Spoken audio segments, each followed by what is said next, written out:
Narito tayo ngayon upang isubasta ang kaluluwa ng iba't ibang mga tao. Isa-isa silang pupunta sa ating harapan at ang kaluluwa na pinag-aagawan ay mapupunta sa kamay ng may pinakamataas na alok o halaga na inalatag sa ating harapan.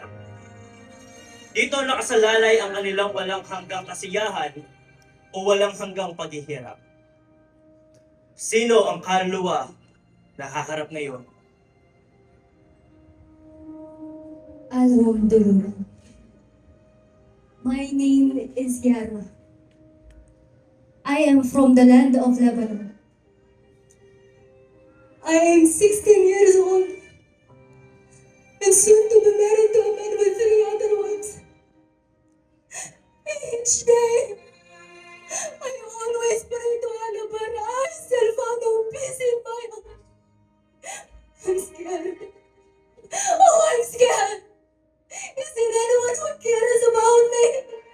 Anyone? Ano ang halaga na ipapataw ninyo para sa kaluluwang ito? Sino ang unang magbibigay ng alok para sa kaluluwang ito? Ako ay magpapataw ng halaga sa kaluluwang ito. Hayaan niyong ipakilala po ang aking sarili. Ang tawag ng iba sa akin ay Baal. Ang iba naman ay Beelzebub. Ako ang dating anghel ng liwanag. At ang ipinangalan sa akin ng Diyos ay Lucifer. Ako ang tinawag ni Apostol Pablo na Diyos ng mundong ito. Kaya para sa kaluluwa ni Ana, ito ang aking malikutan. Patuloy kong bubulagin ang kanyang mga mata at paniniwalain siya na hindi siya isang alipin, kundi isang napakagandang prinsesa sa mata ng kanyang mga kapangsa. Paniniwalain ko siya na ang kanyang kaluluwa ay pupunta sa Diana, ang kanilang tinatawag na paraiso.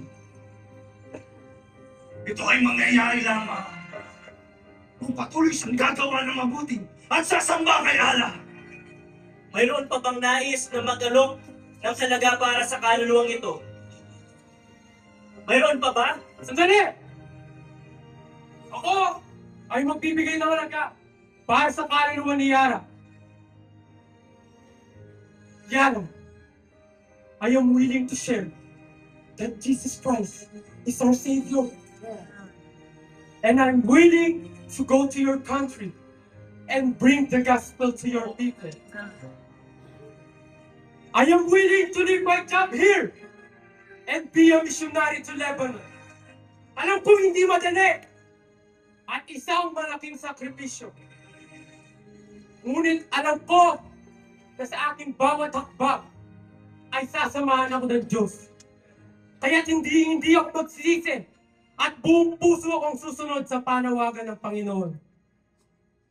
Dahil sa iyong katapangan at hindi ka naging makasarili, ang iyong alok ay tinatanggap namin. Maaring mo nang kunin ang kaluluwa nito. Naghihintay ang Lebanon sa misyonaryong kagaya mo. Nasiyahan ka nawa ng banal na espiritu sa iyong paghayo. Ngayon, dumako tayo sa pagsubasa sa isa pang kaluluwa. My name is Sophia. I'm from Luxembourg, a country known for its wealth and comfort. I live a luxurious life, surrounded by a lot of things that a lot of people can only dream of. It may be comfort and security for others. But you know what wealth is not guarantee? Real joy and fulfillment. With all of this, my heart still feels empty. My days, meaningless. I'm miserable. Is this all there is to life? Help me.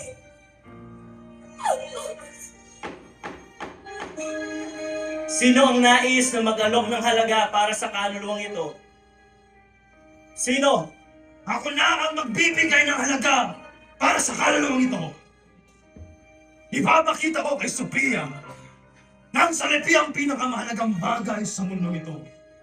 At kung wala kang salapi, ikaw na ang pinakakawawa at miserableng tao sa mundo ito. Kaya para hindi niya maisip na walang kwenta ang kanyang buhay, patuloy ko siya itutulak na maging pukpa ng maraming salapi. Kaya sa akin mo ibigay ang kanyang kaluluwa. Hindi lang pag-impok ng salapi ang itutulong ko sa kanya. Kung hindi pa paano magkaroon ng katanyagan at kapangyarihan. Mayroon pa bang nais na magbigay ng alok para sa kanya? Isa! Sandali! Ako ibigay halaga para sa kanyang kaluluwa. Sophia, eternal life and salvation in Jesus is far more precious than any other earthly possessions. I am surrendering my life to go to your counter. Handa akong pag-aralan ng 3 lingwahe sa kanilang bansa. Na kahit alam kong napakataas ng antas ng kanilang pamumuhay, pero hindi ito magiging dahilan para matakot kong dalhin ang mabuting balita. Sophia, God loves the rich and poor. His love extends in all humanity. Sophia, you may now go to this good missionary as he takes the light of the gospel to our country. Ngayon, tinatawagan na natin ang isa pang kaluluwa. Pumunta ka na sa ating harapan.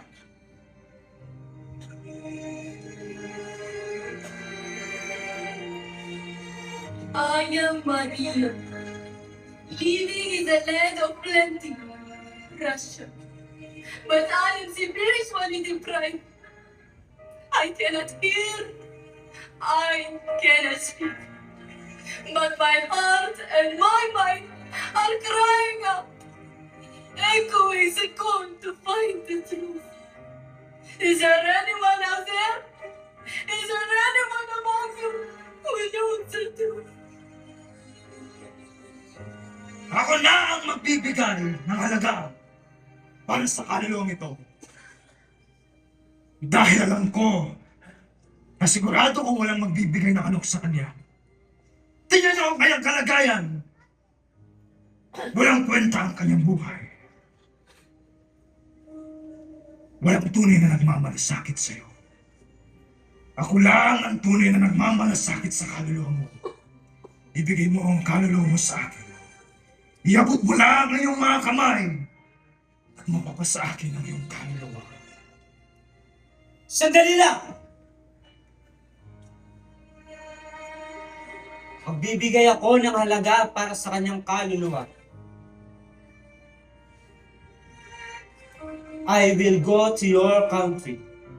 I will use my skills in sign language to teach you and those who cannot hear nor speak everything about Jesus. Hindi ako magdadalawang isip na ibigay ang panahon ko at isuko ang aking buwan upang dalhin ang mensahe ng kaligtasan sa kanilang bansa. Walang duda, ikaw ang nanalo. Humayo ka at ipahayag ang kaligtasan sa bansang Russia. Naghihintay sa iyo ang humigit kumulang 3,000 milyong mga tao na may kapansanan sa pandinig. Ang bansang isa sa may pinakamaraming pipi at bingi sa buong mundo.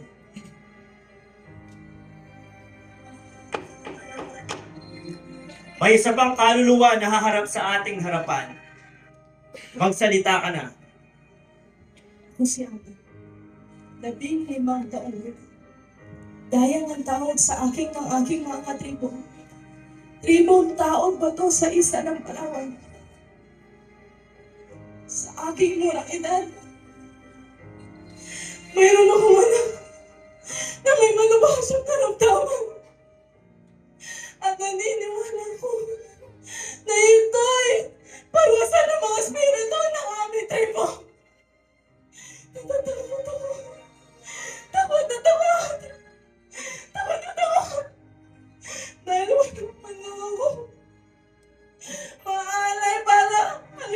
na yung tumapong sa aking anak.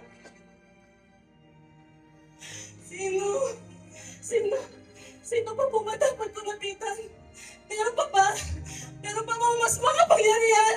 Meron pa ba mas makapangyarihan sa mga anito na aking sinasamba? Meron pa po ba Panginoon? Tulungan niyo po ako. Panginoon, tulungan niyo po ako. Maawa na po kayo. Maawa na po kayo sa akin. Sa kaluluwang ito ang ibibigay kong halaga. Hindi niya kailangang pangisipin ang galit ng kanilang mga anito. Bakit? Hindi niyo ba ako kilala? Ikaw! Hindi mo ba ako kilala? Hindi mo ba ako kilala? Ako lang naman ang Diyos ng kanilang mga anito at ng kanilang mga spirito. Hindi mo na kailangan mangamba. Sagot ko na ang iyong kaluluwa. Ibigay mo sa akin ang iyong kaluluwa.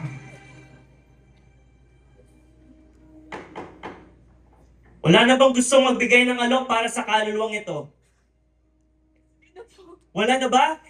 Sige na po. Isa, Sige na po. Kahit sa- dalawa, Kahit sa pamilya ko. Tatlo. Sige na po. Pagano'n na po kayo. Pagano'n.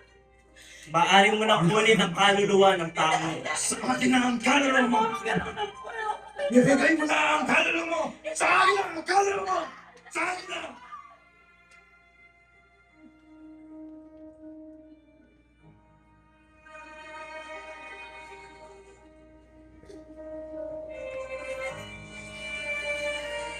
The harvest truly is plenteous, but the laborers are few. Hayaan ba nating magkaroon ng marami pang mga anak? O isuko natin ang ating mga buhay upang magamit ng Panginoon sa ministeryo ng Ebanghelyo? Titindig pa tayo upang ang mga kaluluwang wala pa sa Panginoon ay makakakilala? O hahayaan natin ang dyablo na nilangin, bulagin at sirain ang buhay ng mga taong wala pa sa Panginoon? Sana ay maidalangin din natin sa Panginoon ang mga katagang, Lord, please spare my heart.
Lord.